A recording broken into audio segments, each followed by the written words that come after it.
ஒரு அழகான கிராமத்தில் அனு என்ற நல்ல மனம் கொண்ட சிறுமி இருந்தாள். ஒரு நாள் அவள் பள்ளிக்கு போகும் வழியில் ஒரு பாட்டி விழுந்து கிடந்ததை பார்த்தாள். அவள் உடனே ஓடி சென்று பாட்டிக்கு உதவினாள். அந்த பாட்டி சிரித்தபடி சொன்னாள், "உன் நல்ல மனதுக்காக இது என் மந்திர பரிசு." அவள் அணுவுக்கு ஒரு ஒளி வீசும் கல் கொடுத்தாள். "நல்ல மனதுடன் எதை நினைக்கிறாயோ அது கிடைக்கும்" என்றாள்.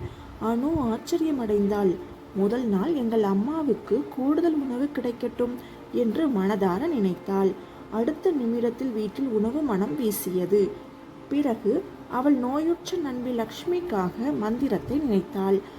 அந்த மாலை லக்ஷ்மி குணமடைந்தாள். ஆண்டுகள் கடந்த பிறகு அனு பெரிய மருத்துவராகி அனைவரையும் குணப்படுத்தி உதவ ஆரம்பித்தாள். அவள் சிரித்தபடி சொல்வாள், "உண்மையான மந்திரம் இதயத்தில்தான் இருக்கிறது." கதையின் நீதி: நல்ல எண்ணங்களும் நல்ல மனதுமே மிகப்பெரிய மந்திரம்.